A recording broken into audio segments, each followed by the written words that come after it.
Hello, and welcome to episode 71 of the Sci-Fi Podcast. From Atlanta, Georgia, I'm Nick Zoutra. On today's podcast, I am pleased to welcome Dr. Jennifer Jhun, Assistant Professor of Philosophy and Fellow at the Center for the History of Political Economy at Duke University.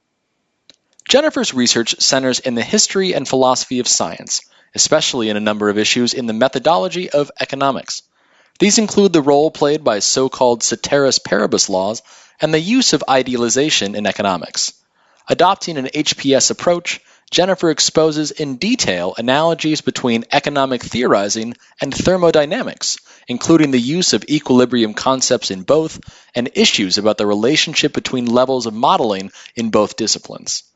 Her work has many interesting implications for issues in the philosophy of science, philosophy, and in science more generally, including issues about the status of causal generalizations that the special sciences are able to formulate, and the role of idealizations in science that seek to capture features of actually existing science as carried out with partial knowledge by finite, limited human beings. And thus, without further ado, let's bring in Jennifer.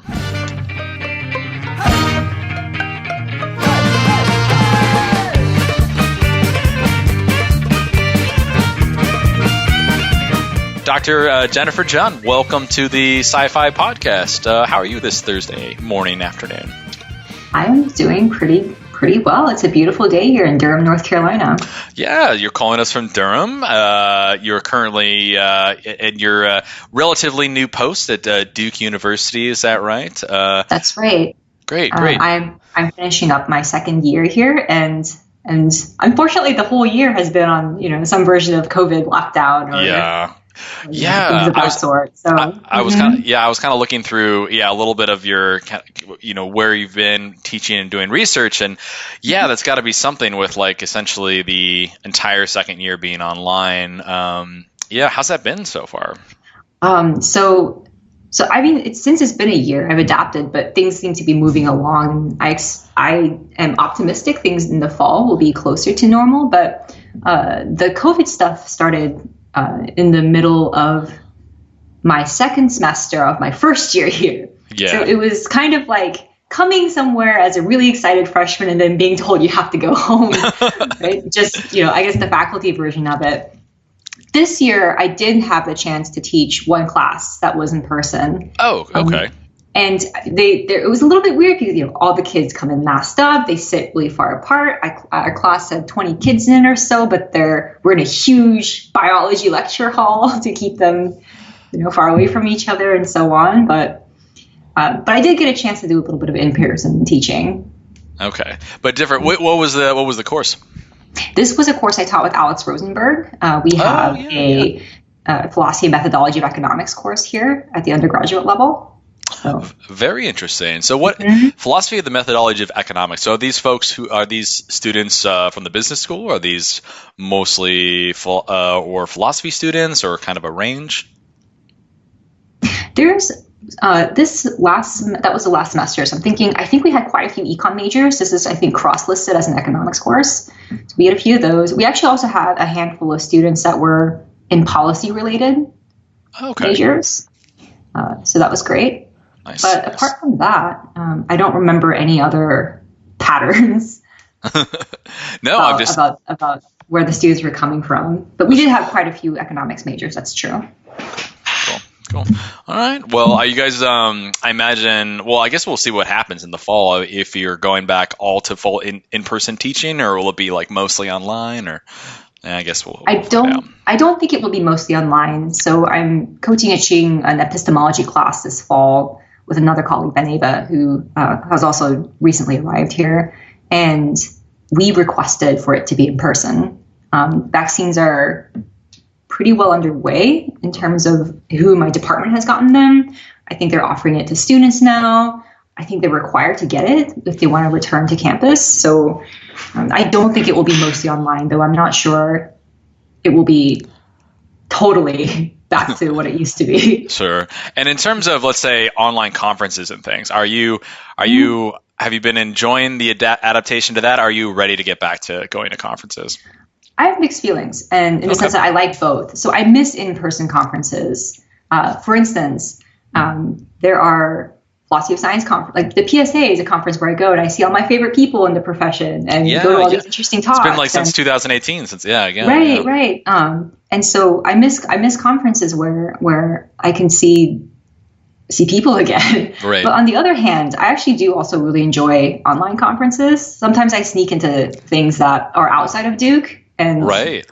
I'll go to economics talks and come in my pajamas and just be incognito, and it's great. And so there are lots of things that I've been able to go to that would have been a pain in the butt to do. Yeah, that's a really interesting point, because it's things that like you couldn't necessarily justify maybe per se, like especially in choosing, and just the flexibility of being able to hop into a lecture or even to just attend one session of something that's related or perhaps completely unrelated to your talk, your topic. But I've gone to a number of things that are just totally unrelated to things that I'm doing at the moment, and I dig it. So I feel my feelings go both ways. I think we have to start thinking really carefully about what kinds of activities will merit travel. I know climate is a thing that's on people's minds, but on the other hand, I think there are some activities that warrant being in person. So we'll see how that. Yeah, it's just really hard to say the conference outside of the conference, and small workshops and things like that. I know, but yeah, other professions outside of academia have really consulting. I don't know, any kind of other further travel business related. It's kind of been seen that we don't need to travel as much, but perhaps there's an argument that I think generally people kind of just want to be connected and together. So yeah, it'll be interesting to see how things shape up in the next year or going forward, what we're going to see. So, all right. Well, so I'm interested to get to hear, because as you've mentioned, you've been teaching some economics courses related to your work in history and philosophy of science as it relates to economics and other things. But I'm interested to see what kind of trajectory that took. Looking back at a little bit of your history, you studied both economics and in philosophy, but even before that, I'm just curious.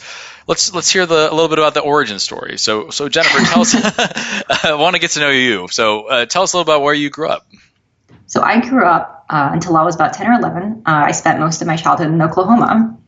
Okay. And around that age, we moved to Massachusetts. Interesting. Okay.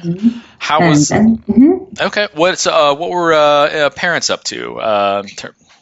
So my parents were graduate students while I was growing up. So when I was a little kid, I lived in graduate student housing. No way. Like a kid. That's phenomenal.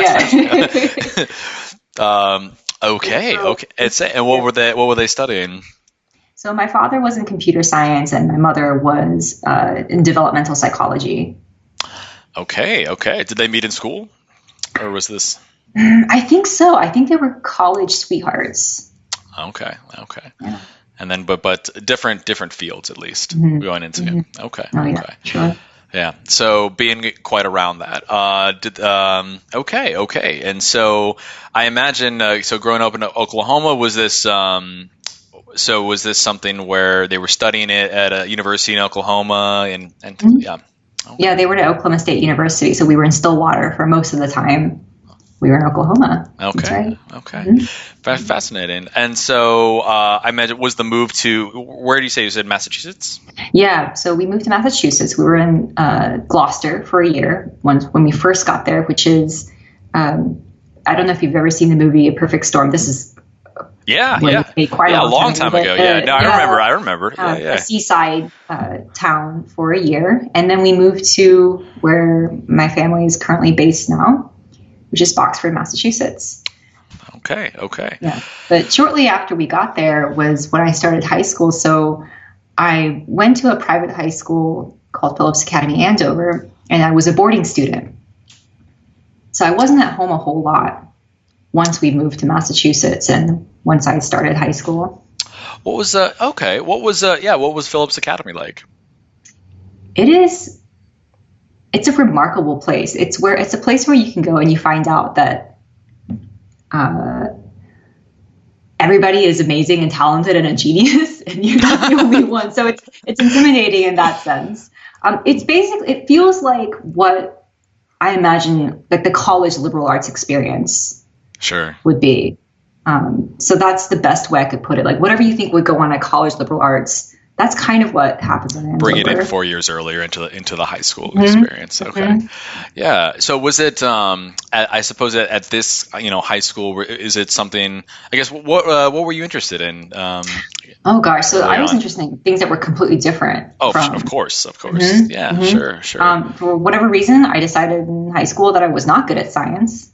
As the story of many philosophers of science, but that was where I decided I wasn't good at science. I really loved foreign languages and fiction writing, and so during that time, that was what I thought I was going to end up doing. I thought I was going to be some combination of like an economics and Spanish major once I got to college, and as you know, that is not what happened.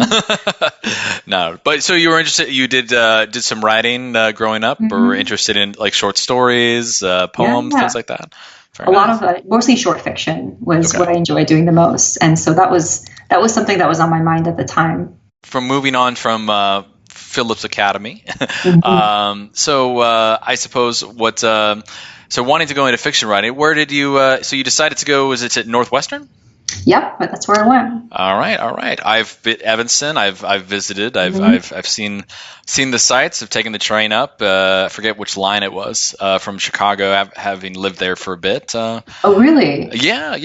I never had the full Chicago experience, but I've lived there a couple summers. Interesting. Yeah. It was. What were you doing? So, unrelated to philosophy or science, I don't know if you've ever heard of like the comedy scene out in Chicago. Yeah. So is that what you? That's what I was doing. So during undergrad, while I was not studying outside of my psychology and neuroscience classes, I'd be doing like sketch comedy and improv, and so we moved out there for a summer to me and some friends to like take some of those courses and in improvisation and in writing and things like that. So very cool. Yeah, there was one of our friends was studying at the there at Columbia College, which was like kind of an art school, but then but we had in our courses we had some other Northwestern students. I think they have like a really good playwriting program there as well, or Chicago in the summer, beautiful Illinois, and I imagine other times of the year as well, but just So anyway, so I did go to Northwestern. That is true. And I took a totally different direction. Everything kind of after this point happens kind of by accident. So I get there. Right. And I figure, here's the thing I feel like I should know something about: economics. And why was that? I have no idea. I don't even know why I picked. So economics was actually something that was offered at Andover too, but I never took any of it. But a lot of my friends did. And so once I got to Northwestern, one of the things that it's really good in is economics. So I thought, well, I'm here, so here's the thing I don't know anything about, and maybe I should. So I will take some economics classes. And the first class that I took was a macro course, and I did really terribly in it. And at this point, I suppose I could have stopped taking economics courses, but I was really stubborn about it. I thought, well, I would like to take some more to see if I can't get better. And then I ended up doing a major. So what, perhaps in terms of like certain questions related to economics, can you recall anything of, curiosity in terms of, what made you, I suppose, persist in that, in continuing to take economics courses? I mean, it could have been practical as well. Obviously, it's a great major. It's it's a solid in terms of professional choice. But curious if were there any other sort of intellectual questions there at the time? Yeah, there are a couple of different things. One was, and this is something that became really apparent in micro courses, which is I thought it was really remarkable that you had this whole discipline where you could talk about like people's desires in terms of utility functions, and that notion, I was like, this is amazing. So could you explain? Could you say a little bit more, just to describe exactly, kind of what does that look like? Yeah, so when you're thinking about, say, agents that are trying to make a decision, right, you can formalize this in what gets called the utility function. You can figure out what kinds of choices will give certain amounts of happiness or what have you, right? So everything turns into like an optimization problem of some kind, right? And I just thought this was really cool. I don't know why it was really cool, but I think just the fact that you could do it. There's this thing in the background, which is, what is it that you want as a person? What are your preferences for this or that or the other? And you can turn that into math. So right. I know there's a lot of us who are commenting on the mathematical nature of economics these days and philosophy of science. But the fact that you could do this and that people did do this, right, and that this was canonical economics at this time, right? Yeah. I just thought that was remarkable. And then the second related thing that I think drew me to it was that a lot of things, these are you're engaging in problem solving, right? And this was something that I also found attractive about like taking just straight up math courses. Like you have to figure out what the problem is, set the problem up in a certain way, and then solve it. And that way of just framing the process was something that I found really appealing. Yeah. And I suppose, yes, absolutely. And so I noticed you were studying economics, but then simultaneously also started getting into philosophy. Is that right? So actually it was not simultaneous. So this was another step that was a total accident. Gotcha. Yeah. Okay. So I had gone into college with enough AP credits to get out of a lot of things. Sure. So I took mostly economics classes for 2 years, and then I was finished with the requirements. Wow. So I had this time. I was thinking about going to law school. And so I called my father and I said, I have 2 years. I think I want to go to law school. I don't know what else to major in. What do I do? And he says, let me go ask my coworker. I'll call you tomorrow. Calls me the next day. He goes, my coworker tells me that that philosophy is really good for preparation to law school, and that history is really good for preparation for law school. So you're like, all right, let's get in. And I taken like I had a bad history experience in high school, so I thought, okay, I'm no good at that. Actually, I wasn't that good in my philosophy class in high school either, so I don't know what happened here. But basically, it's amazing how those early on experiences can completely either lead us down something or not. Right. Yeah. So between the two of those, I thought, I convinced myself that okay, I wouldn't have been good at history, so philosophy it was. Yeah. Okay. And that's how I started taking philosophy classes. Okay, so a practical decision to going toward law school. But that did you? So you were thinking about law, and then okay. So what? I don't know. So I see here. Did you end up applying, getting attending law school for a little bit, or did you? No. I think I ended up liking philosophy right away. Mm-hmm.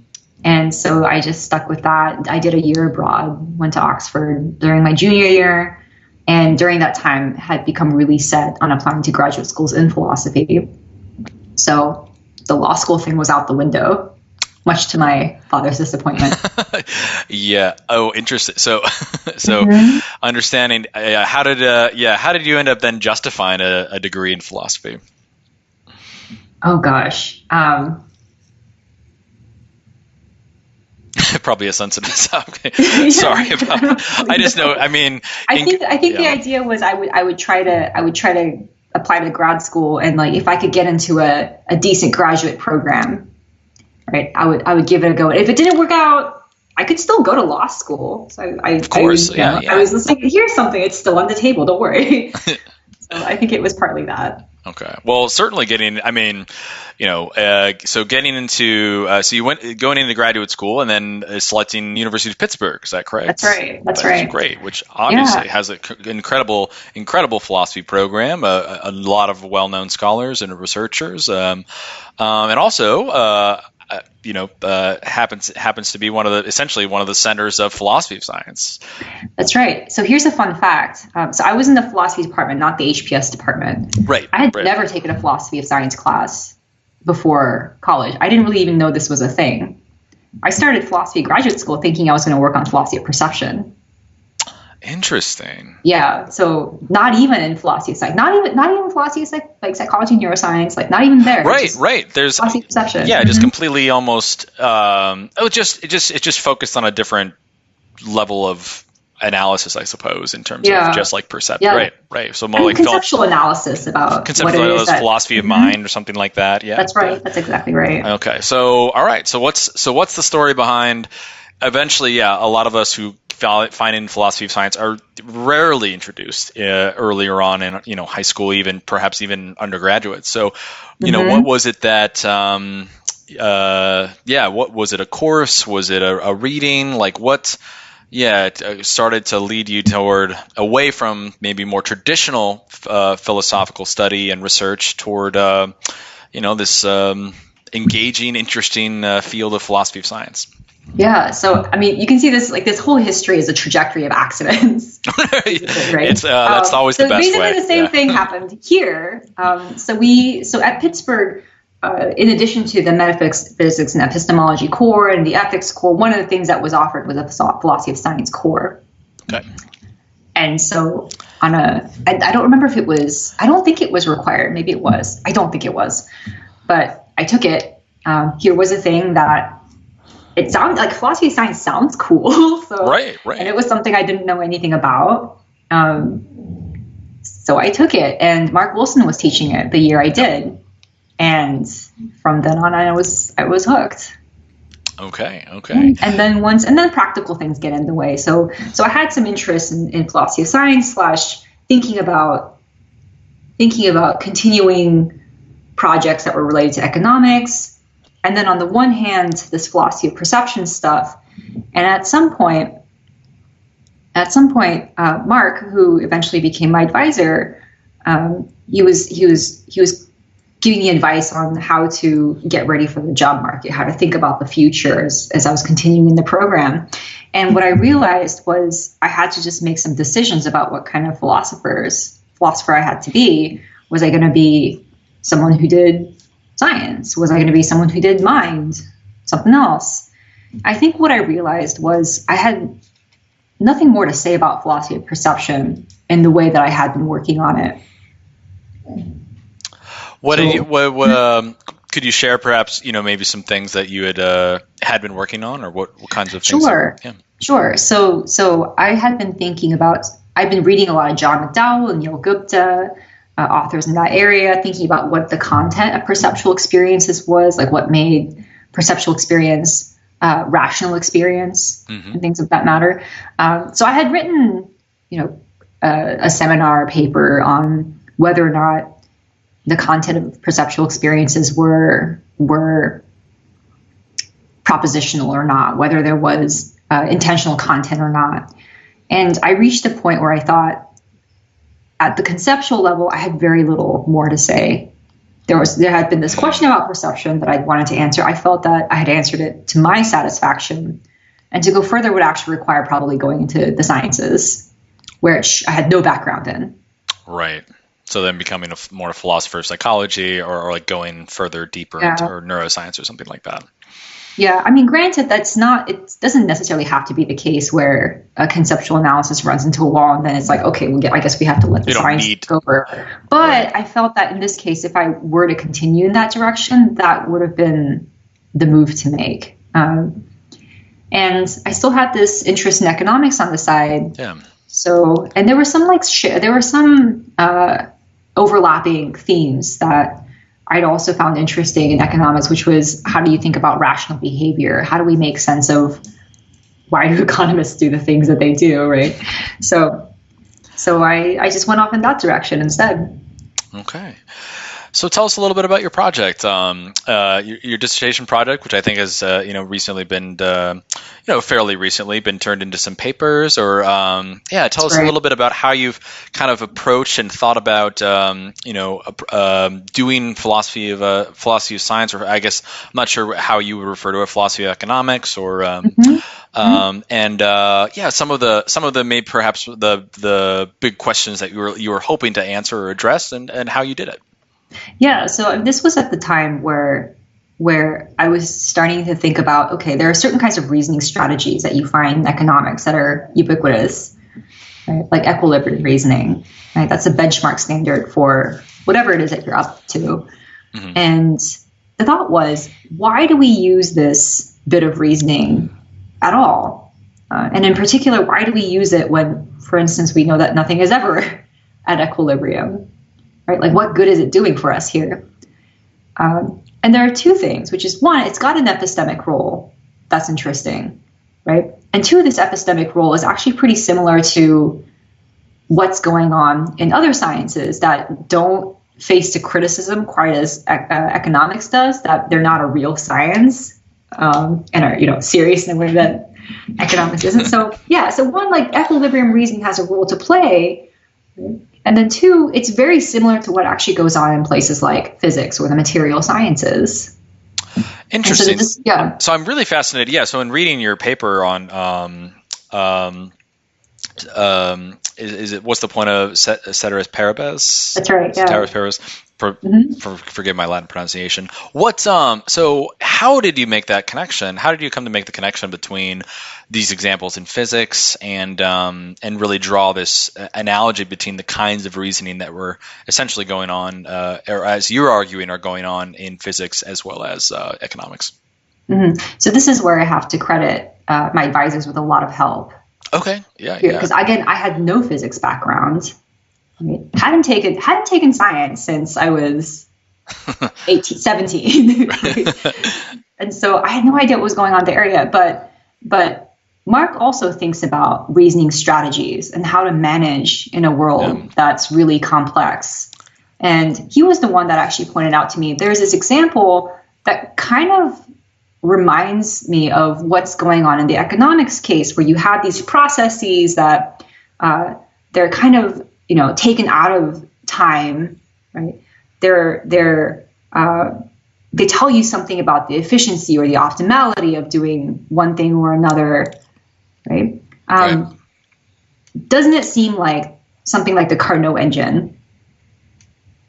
Isn't that doing pretty much the same thing? So he was the one really that brought my attention to this particular case that really no one crafts on the Carnot engine as oh no, like that doesn't tell us anything about the real world. Like sure it does, right? It won't describe any real Carnot engine, but it will tell you something about entropy, for example. So for those of us who might not be familiar, so the Carnot engine, what was the sort of the purpose of this particular a model or demonstration? Mm-hmm. Mm-hmm. So the purpose of the Carnot engine, I'm simplifying a lot, is how does this device take in, I think, like energy and turn it into work? Okay. How do we draw out that process? Right? And what it does is that it, in quote, idealizes a lot of things. Like as this engine is doing work, right, we have to posit things like that all these processes that it's going through are irreversible, or are reversible, I'm sorry. So anything that you do forward, you can do backward. Right? Each step takes an infinite amount of time, and so on and so forth. Mm-hmm. So it's a very highly idealized process that tells you the maximum efficiency of a particular engine that's moving between heat reservoirs of certain temperatures. Right? But by knowing the temperatures of the cold water bath and the hot water bath, right, mm-hmm. I can tell you how much work that engine can do. Right? And no engine, given the temperature differential, no engine will do better. Right? So it might not tell me about any particular real engine, but it will tell me the threshold. Right? of what real engines could be. Okay. And so you described a little bit about, drawing this analogy to, the ways in which reasoning in physics. Had those reasonings in physics been sort of explored or explicated in the way that you've done so before? Meaning, have people thought about them in that kind of way, and then it was just more just kind of pairing the two together to realize, hey, this is, I'm just a little curious about that. Yeah, I mean, I think so. The big example that sticks out in my mind is I think Nancy Cartwright is telling a very similar story. So we put a different emphasis, like I put this emphasis on efficiency and like maximal efficiency and stuff like that. But I think the story that we're telling is actually really similar and rooted in the same kind of insight, which is, look, when you have a model, what do you do with it? Well, you're trying to see where it fits in this world, right? Yeah. So what you're trying to find out what the relevant causal processes are that you're interested in, right? And you're trying to find out where best the schematic will fit in order to tell you something. So yeah, I mean, like I think this thought has been around for a while. Right. So I guess, in applying this thought to then things like supply and demand curves and thoughts in economics, how does this change the way we might think about economics, or how does this change the way we think about the reasoning related to this particular model in particular? Yeah. So I think here's a criticism that you see a lot from the news or from talking to friends, which is economics it's a total failure. It didn't tell us when the crisis was happening. I hear that all the time, etc. Even from other philosophers of science or something like that. Right. They're like, oh, so don't study it. Yeah. Yeah. The idea is, it like does a bad job because one, it failed at being predictive, and then two, because its models are too idealized or something like that. Right. That sounds right. Right. And so the idea is, look, there's a way of thinking about idealized models. My colleague Kevin Hoover is going to kill me for using this word idealization so much in his interview. But is that like a black mark? Is that like a known an overused kind of yeah? Well, I'll tell you why in a second. Sure. So let me remind me if I forget to tell you why. But the idea is, no, I mean, like, look, there are supply and demand models that are used, and in a lot of circumstances they work perfectly fine, right? And that's because the circumstances in which they're applied fit. So if you have like a really simple supply demand model, I care about, I don't know, the market for, this is so boring, the market for widgets or something like that, local Durham widgets, right? Sure. It's feasible to think like I could identify the relevant causal factors for this good, which is, local to this particular area, so on and so forth. Of course, that's not going to work if what I care about is the economy for, consumable goods or something like that, right? There are just so many more causal factors that are in play, and that's fine. But if you can find where a model will fit, it will tell you something, right? And then on top of that, right, a lot of these models are really good for counterfactual reasoning. Like if you can find a pocket of the economy where the model fits and you're thinking, what would happen if one other thing in the model changes? These are models that will help you do that in a fairly straightforward or transparent way. So that's the way in which I think that they can be useful. One of the things that predictive failure can indicate, for instance, in the case of the crash, and something I've been thinking about is, okay, one objection to standard models that were being used at the time, given the crash, was that they were missing certain causal features that were really important. And so then the idea that I think the interesting question going forward is, well, then what do we do about these models that, central banks use them too, right? What do we do about these models that seem to miss important causal factors the first time around? Do we just add them back in? Do we do something else? And I think that question actually will be answered in really probably not straightforward ways. I have a project that's on this that I can tell you about later. But I don't know if that answered your question, did it? A little, yeah, no, I mean, it certainly provided like great, I think a richer picture of what exactly, how to think about these particular models in ways that, and I guess explaining that it's a little bit more complicated and perhaps providing a better explanation, especially in I suppose maybe an optimistic picture of what exactly these models can do and what it is they're doing, and that has been quite helpful. Yeah, I'm curious how. I think. Okay. I think so. Here's one thing that I'll add. So this is another version of what I've been trying to say, maybe a little bit more elegantly. Is a model will tell you something about what the world looks like in order for it to behave the way the model will say it does. Right?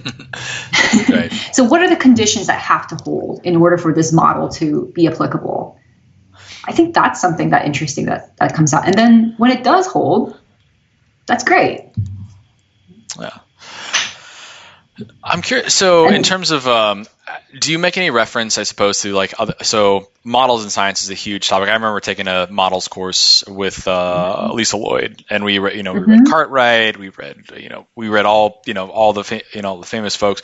We did a little bit of, I can't remember if we did a lot of work with economic models, but I think we maybe did like 1 or 2 weeks. A lot of it was climate models, because that's been kind of like big now, or in this kind of way. But I suppose how does if we were just to think about the study of modeling, how has your work been kind of perhaps related to the kinds of work that others are doing in related sciences? So like how are you approaching models in economics, and does it ever have any more either general, I guess, 2 questions. One, how does it relate to approaching models from other specialties in sciences? And then 2, does your work with models of economics kind of, what are some general, does it have any more general implications that could be said or thought about when folks are doing work or considering models in these other sciences?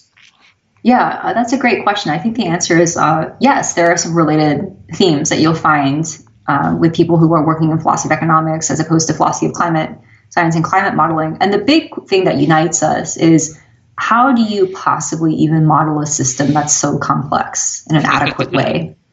Right? And one thing that ties us in common is that one answer is you don't use one, you use many models, right? And the question then is like, how do you adjudicate between all these different models? A lot of times, well, there are cases in philosophy science where what you do is you have 2 models and you kind of just put them together, right? But in the other case, that's actually not something that happens. So let me give you an example. This is a project I'm working on right now, and it's about modeling practices at the Bank of England. So the Bank of England has a main model, but it lives kind of in an ecosystem with a bunch of other resources, including other satellite models that an economist can pull off the shelf if need be. Right? Now, this model that's at the center still doesn't have a financial sector, at least not explicitly. Right? Like this is what they use now. And so you're thinking, like, what do you do to supplement this thing that maybe should be there? You pull another model off the shelf. Right? This model is going to be a little bit different in the sense that perhaps it will be missing some detail, but it may include the financial sector explicitly, what have you. There are lots of different things that models in this ecosystem can do. Some of them will be, ones that you can interpret causally, so you can use them to use counterfactual reasoning. Some of these will be more data forward, so maybe better for forecasting. But what the economist does is they pull this model off the shelf and try to figure out how to incorporate insights, information from the one model into the main model that's driving the whole narrative.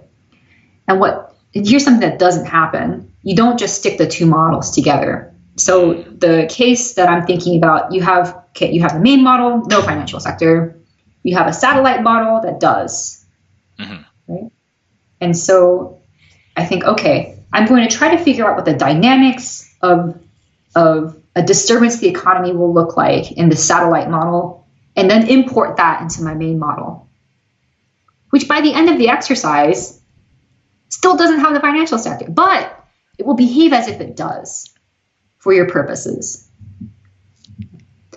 So that's one really kind of non-straightforward way that economists will try to make up for deficiencies in models, is that you'll reach for other models and then try to integrate that information together. Right? And I suspect that in any kind of science that deals with complex systems, something like that is going to have to happen. And this is a process that's not algorithmic, right? It's a process that involves a lot of creativity. This is also the case in the states, at the Federal Reserve, is that practicing economists are fairly open about the fact that these forecasts that they use with these models, that they're called judgmental forecasts. Okay? So a lot of just expert judgment is going to have a huge role in shaping the final product. Okay? So there's a lot of like interesting fuzziness there that goes on. And I think that's going to be something that we find quite generally. Very interesting. So yeah, I appreciate you sharing some of your, I would say, definitely current work. And so some of your work has been, definitely in terms of your dissertation and in understanding like current models and the way they've related to the other sciences. So I'm kind of curious about, then you mentioned like a case of like a particular bank. How much of your work is your current work, looking toward, current examples of current models, and then making sense of, like, I guess, almost like a kind of a in practice approach to understanding this stuff. So is that because you kind of approach this from a way, maybe, I'm not sure if maybe Cartwright has done this more so, but like really trying to just provide some sort of general explanation or general philosophy of science, points related to modeling and economics. But it sounds to me like you might be taking, is it a little bit more of an in practice approach to like currently what people are doing or what people are up to in economics today, and how to make sense of that. I'm curious to hear kind of your thoughts on your approach. So I think the way that the things that I'm working on right now are definitely this movement that's gaining a lot of momentum, which is like how should we think about science and practice, right? And so whenever I'm working on economics, I want to be actually paying attention to what is it actually that economists are doing, right? And that's something that's really important to me. Now, that's not to say that I don't think you could switch like historical windows, right? So in the Ceteris Paribus paper, what I was trying to get at was, here's this question that philosophers of science, like not just in economics, but in physics too, for example, here's the thing that people are getting confused about Ceteris Paribus. Here's this answer that was already given, at the turn of the century, right? So I think it's also useful to think about. And we've been talking about Ceteris Paribus forever, and it's like this dude, right, said pretty much the same thing that I'm trying to draw attention to, like 100 years ago. Right. That's Right? And I think it's useful to do philosophy of science in a way that's historically informed. Right? I think that's a good thing to do, because otherwise we start talking about things like, this was my beef in the Ceteris Paribus paper, which is there's this thought that, oh, you have this Ceteris Paribus clause. What you need to do is you need to fill out the Ceteris Paribus blank. Just put in all the details you didn't put in the first time, and then you'll get something like a true statement. That's the way it works. I'm just like, no. And that's not the way it worked for forever. That's important. And I think that would be, that's like a whole career of like, basically plugging the holes of the ways in which we will like to think about certain models, or the way of modeling practices. And it takes the weaving together though of that, it takes, like I said, like it takes working with, someone who's been familiar with that or that particular kind of reasoning, or making that connection, saying, you know what, I think I know that from somewhere, kind of a thing. So but then it takes like the work, like yourself in doing so, and really making the argument that is the case. And this is, and then this is why it's important to see. Yeah. History is really hard. And it requires that you go digging around in these texts that don't read anything like the texts they do today. Or, I know a bunch of people who spend a lot of their time in archives and they're always trying to hunt things down. And or if not hunt something specific down, they just have to gather a lot of data and then try to figure out what is it that's out of this data that will help them out answering a particular question. So it's hard to do good history. Yeah. So you introduce yourself, as a historian and philosopher of science, historian and philosopher of economics, and so, is that what you're, are you working on any HPS papers at the moment, or have any thoughts of maybe future work to do in history and philosophy of science? So I think I identify as a philosopher of science first. Okay. Right? And then mostly try to do philosophy of science in this way that I've said, like it's historically informed. I also pull double duty as a faculty fellow here at the Center for the History of Political Economy. I'm trying to be increasingly sensitive to history and being this historically informed philosopher of science. There are a couple of things that I have on the back burner that are more historical in nature. One is this project on Hermann Wold, who kind of dropped out of history, and even though I think he had important things to say about causation and econometrics. And the other thing that I actually have in the background is this is totally it's going to seem random, is actually about Hobbes. Really? And I have a very very early stage project on Hobbes. It may not go anywhere, but I have general interest in analogical reasoning. Okay. Right. And so one of the things that I've been thinking about is just analogical reasoning in these different contexts. And one thing that I thought was an interesting question was we read Hobbes' Leviathan, in every intro to political philosophy class, right? And it's fairly clear that this is a kind of, in quote, idealization, right?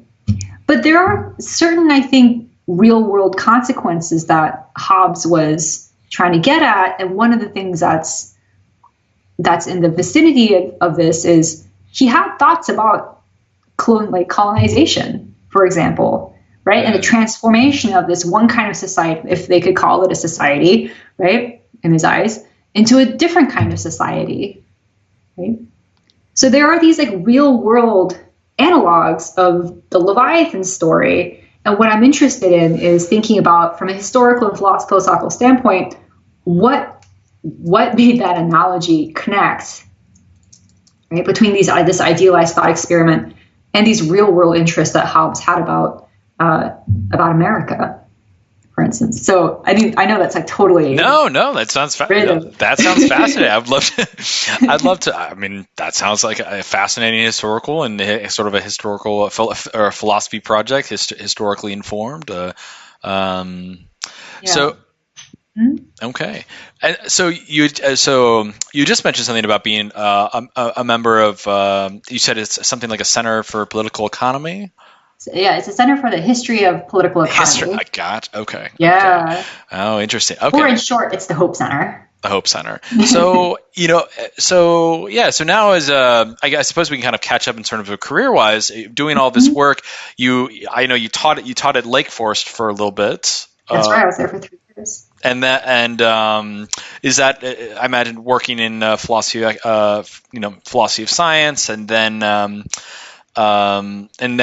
most recently though having taken the post at Duke. So what does this look like in terms of so being a member of a variety of different centers, disciplines? What is your role in the history of political economy, the Hope Center? So at the moment, I sit on the steering committee. I'm on the editorial board for the flagship journal. But what I keep my eye out on the most is, so we have these workshops for fellows, for visiting fellows who come. They have projects they want to work on. We have presentations every Friday. What I'm always on the lookout for is the following, which is one, in particular, if they're interested in philosophy or methodology of economics, this is an area that I'm most familiar with. So I can try to be helpful in that dimension, right? But I'm also like, this is like the historical aspiration in me, and given that I thought I was so bad at history, but now it's something that's really important when I think about philosophy. Right. Is here's the thing about history, which is historians are always trying to tell some kind of interesting story, right? And as someone who wasn't trained in history and is kind of coming at it from a different angle, I think what I'm able to do is identify when I feel like the story is going off the rails, or when I can't figure out what the story is, for example, right? So there are small ways that I try to be helpful there. So do you have an example of perhaps a moment that you've been exploring, or perhaps looking at others' work where the story goes off the rails? Oh, let's see.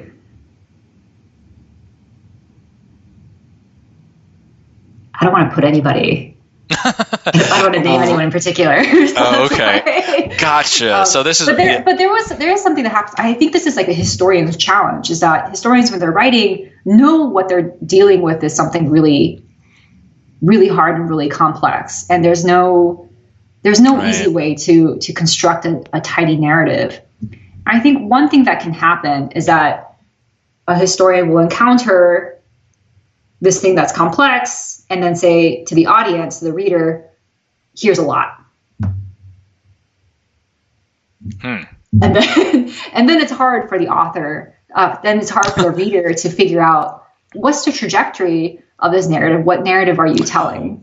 Right. I think that's the thing that can happen, is that just given that there's so much to kind of put that in the face of your reader, and that makes it really difficult to see what the lesson is.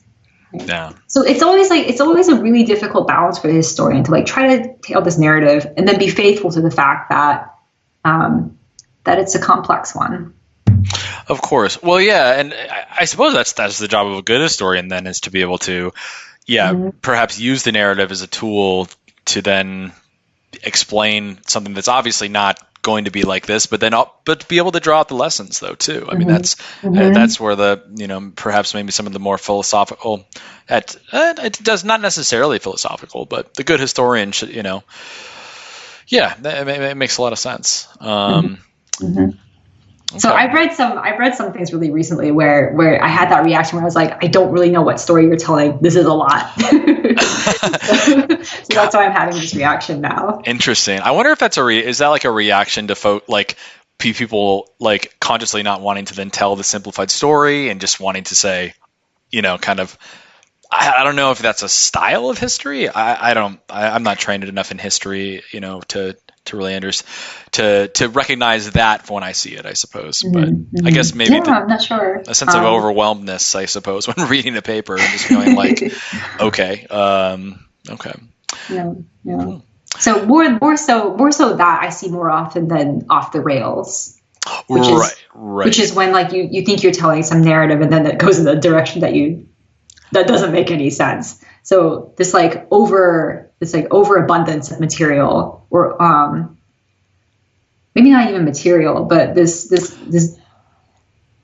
difficulty figuring out like what is the storyline is a thing that I see much more often than off the rails. Okay. Yeah. And so is there so in understanding that is history of, would you say like the history of the political economy, how does it relate to history of science? So a lot of people that are working in history of political economy, quite a few of them are doing history in the way you think history, like historians are doing that. But a lot of historians of political economy / working on political history of economics / history of economic thought, right, are thinking about why does economics look the way it does, right? So especially if they're papers that are on methodology, they'll think like, why does this bit of methodology look the way it does? Yeah, and that's the place where I think it's hooking up with history and philosophy of science with someone like me who's thinking about like, why do people model the way they do, right? And that's the intersection point that I see most often. Okay. So focusing on a lot of different projects. I suppose, yeah. So what's kind of looking toward the future and any of your current work at Duke? Like, what do you hope to focus in? And I suppose I'm interested really, yeah. And what do you hope to do with these your study of economic models? Oh my God. I have a problem where there are too many things that I want to work on. So some of these are in the family of projects that are pretty close to the ones that I'm doing now and have done in the past. So for instance, there's a second half to the model story that I told you about at the Bank of England. And actually that will also happen at the Federal Reserve, which is those practicing economists will say, yeah, we totally know that what we're trying to do is construct a coherent narrative. That's what we want, right? So this notion of the narrative, right, as really prominent is something that I find interesting. And the thing that I want to know is, okay, when do we know that narrative is a good one? And why should we think just having a coherent one is a good one? Anything can be a coherent narrative, right? Yeah. But not all of them we would use to figure out how to set interest rates. Right. So there's another question that I find that I want to answer maybe soon is, what makes a coherent narrative in economics one that's suitable for policymaking? So that's one. I have other questions about things like there are certain kinds of models that I'm not familiar with that I think are important, but are really important, not just theoretically, but in practice. So one thing that I would like to do is explore a family of like antitrust models, right? Which is going to overlap this interesting theory practice interface. Right. So what is the goal? What is the goal of antitrust models? That I will tell you when you're older. Okay. Yeah, and so there's that. I'm thinking about data filtering methods. So whenever economists get data, right, they have to do something with it. Right. So one like really not simple, but one thing that they do is they'll try to decompose the data into temporal parts, as in like long-term trends versus short-term trends, right, in order to get information out. So that's something that I would like to look into. There are a whole bunch of other questions that are in other adjacent areas. So I told you I had this interest quite generally in analogical reasoning. Right. I kind of want to see what this ends up looking like when we think about precedents in law and making legal judgments, right? Because the intuition there is if you're trying to make a judgment now, what a lawyer might try to do is, what a lawyer does is they'll appeal to judgments that have been made in the past. And intuitively, you would think this only works if the two cases are similar enough, that kind of thing. And yeah, so I'm really all over the place. So jumping into philosophy of law or philosophy of reasoning in other settings. Oh, this sounds fascinating.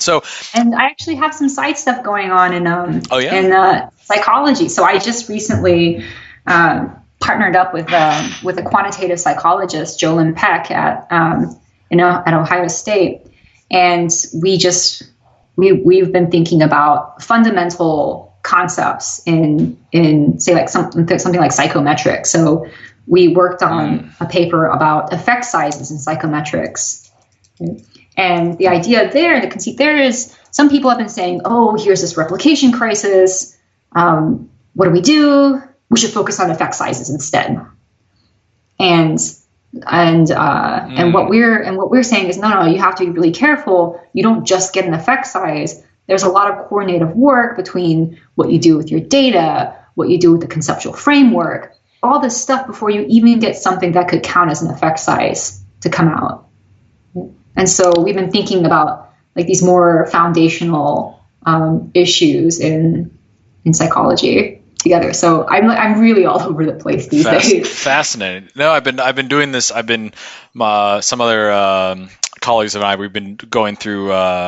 There's someone. Did you meet Edouard Boscheri at Pitt? Yeah. He's teaching this measurement of the mind course.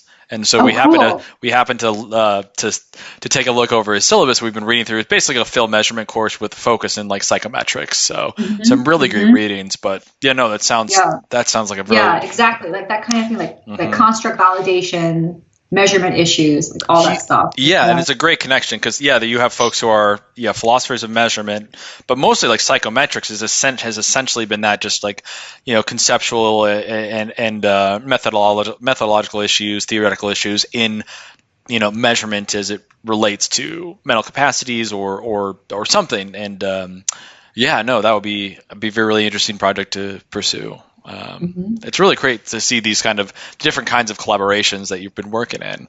One thing before we get to sort of the final question, I know we've been running a little bit over time. Oh, it's all right. So no, you're doing fine. I just want to be mindful of your time. I know. I'm good. It's a busy. Okay. Well, so like I'm familiar, as a more philosopher of cognitive science and psychology with different societies or like groups of folks who are doing work in those related fields, but not so much about, philosophy of economics and perhaps economic models. And so if there were students or other colleagues that, were listening to this or were interested in, they had these interests and then, realize, hey, this is something that I want to pursue, but I, want to connect with the right people or connect with the right group. Where would they turn to? What, are there conferences out there that you're liking right now? Are there little, patches of, I don't know, scholars who are getting together, or like kind of what's happening? So one thing that comes to my mind right away is that there is always the annual PPE conference. Philosophy, Politics, Economics conference, and that might be interdisciplinary in a really appealing way for people who aren't sure about how they want to think about philosophy of economics. So that's one. You could always just come here. So hey, students, if you're thinking about going to graduate school and want to do philosophy of economics, come here. So there's that.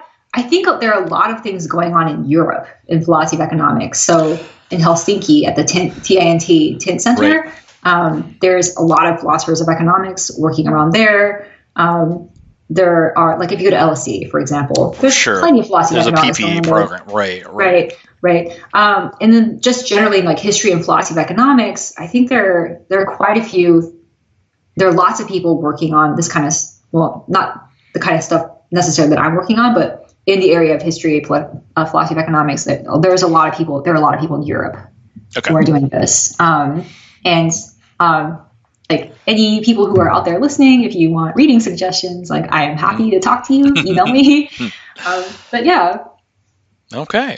No, great. No, that's encouraging to hear. And you're right. I think now that I can think about it in terms of looking at the other kinds of programs, PPEs, it's something that tends to be more like a Europe-centric in terms of the availability, in terms of the programs or maybe even postdocs, things like that. But it's not, it's not unheard of in the States. And So I'm thinking about programs like, in addition to the LSE and to the Helsinki TINT Center. The Erasmus University in Rotterdam has an excellent program. If you're based in Europe, for example, and there are people associated with that program that are really great. So Europe is also a place to look in addition to Duke. Fantastic. Okay.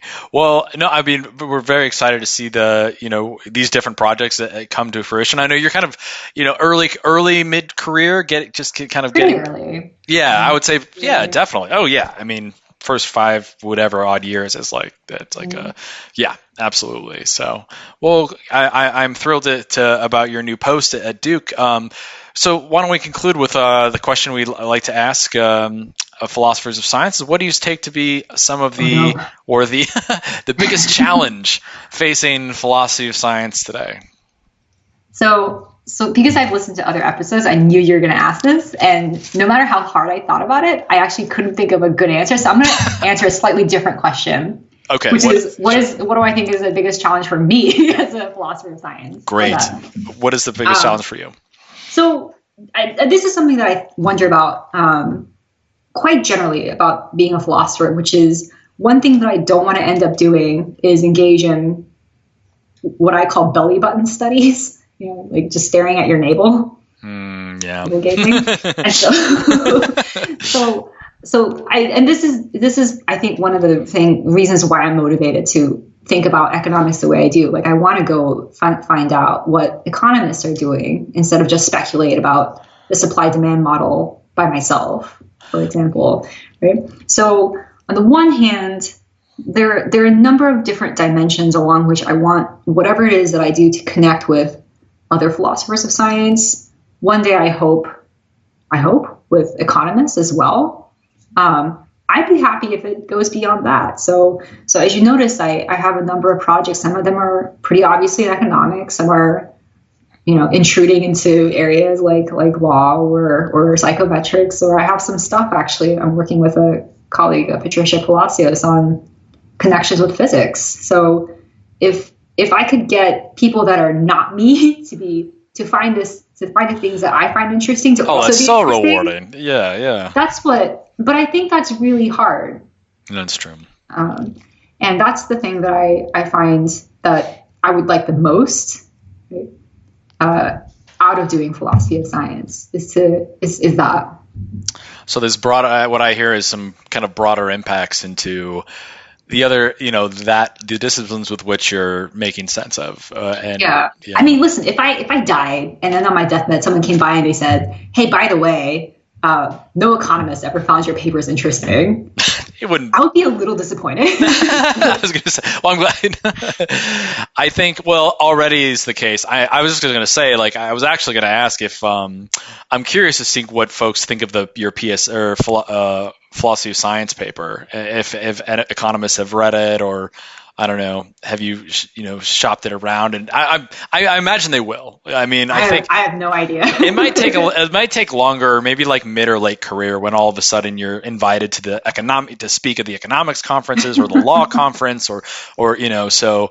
But I don't know. Having spoken with other philosophers of science more in late stage careers, they seem to get a lot of share that same sort of excitement toward doing that work and really being engaged in the practice. But as you mentioned, it's not easy. It takes. And I think we have to think about it because on the one hand, we're a discipline in the humanities, and the one thing that happens a lot in the humanities, we always have to justify being a legitimate discipline. Like, why would someone read philosophy, for example? Right. And there's a stock answer you can give, which is, it's really good for your critical thinking skills.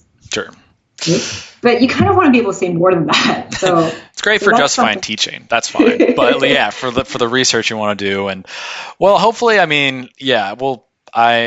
excited to see, speaking with, bright minds like yourself and others, you see more and more philosophers really doing this kind of engaged work in other disciplines, and my hope is seeing that some of these other disciplines, the psychologists at Ohio State and perhaps some of the law professors that you might end up speaking with, they start to get a sense of what the benefit and the value of this kind of interdisciplinary work is, or just being led to think in different ways. So hopefully we'll see something happen. So. But anyway, Dr. Jennifer Jhun, thank you so much for taking some time on this Thursday. It's great to meet you. I really appreciate. Thanks for having me. Yeah, So have a wonderful rest of the semester. Keep in touch, and we'll talk again soon.